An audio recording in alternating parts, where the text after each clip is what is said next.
عزیزان گرامی، ہمارے لیے واضح ہونا چاہیے کہ اہل بیت علیہ السلام حق ہیں.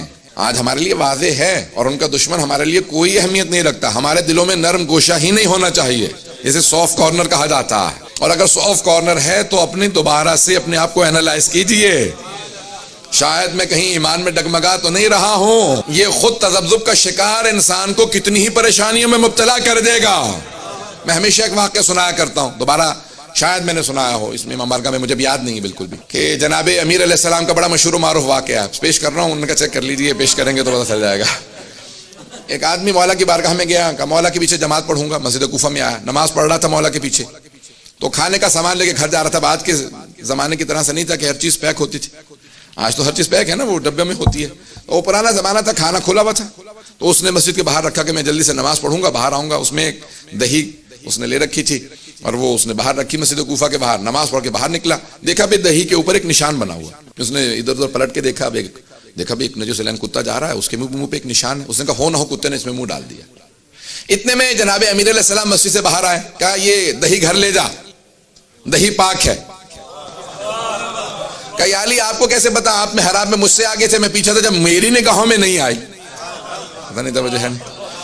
یہ آپ کو کیسے پتا کہ دہی پاک ہے؟ مولا نے کہا شک نہ کر، جب میں کہہ رہا ہوں یہ دہی گھر لے جا، دہی پاک ہے. کہا یا علی یہ دہی پاک نہیں ہے، میرے سامنے بس ایک ہی نجس جانور تھا. اس نے فوراً دہی انڈیل دی، وہیں پہ سڑک پہ پھینک کے چلا گیا.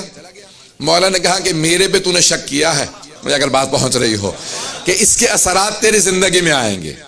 ایفیکٹس ہوتے ہیں نا، جیسے بعض دوائی کھا لیتے ہیں سائیڈ ایفیکٹس ہوتے ہیں. امامت پہ شک کرنے کے بہت زیادہ سائیڈ ایفیکٹ ہیں، توجہ ہو. اب اس نے امام پہ شک کیا، گھر چلا گیا. کچھ دنوں بعد کہیں ایک جگہ پہ بکرا ذبح کر رہا تھا، جھاڑیوں کے نیچے بیٹھا ہوا کہ اچانک آواز ہے قتل ہو گیا، قتل ہو گیا. دوڑتا ہوا گیا، ہاتھ میں چھری، خون بہ رہا ہے. کہا کیا کس کا قتل ہو گیا؟ تو ان کا قاتل تو ہی ہے، ہاتھ میں چھری ہے اور خون بہ رہا ہے. انہوں نے پکڑ لیا، کہا ہاں میں ہی قاتل ہوں. انہوں نے کہا یہ تو اب سارے اتنا بڑا مجمع ہے تو سارے مجھے ہی ماریں گے، مار کے جان سے مار دیں گے اگر میں انکار کر دوں. تو کہا ہاں میں ہی قاتل ہوں. انہوں نے پکڑا، فوراً کہا چلو علی کے پاس لے چلیں. جیسے ہی پہنچے مولا نے مسکرا کے دیکھا، پتہ نہیں توجہ ہے نہیں ہے. جیسے ہی مولا مسکرایا، کہا کہ مولا اس کا مطلب ہے آپ جانتے میں بے گناہ ہوں. یہ آپ کا مسکرانا بتا رہا کہ آپ مجھے دیکھتے ہی مسکرا رہے ہیں. کہا جس طرح سے اس دن میں جانتا تھا،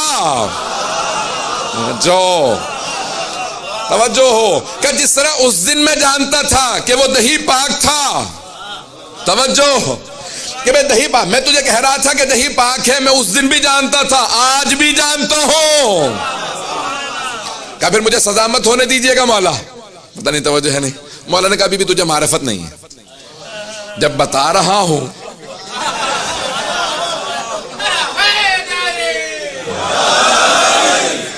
مولا نے کہا اتنا ذرا تھوڑا سا انتظار کر لے، اور انتظار کر، ابھی میرا بیٹا حسن مجتبیٰ آنے والا.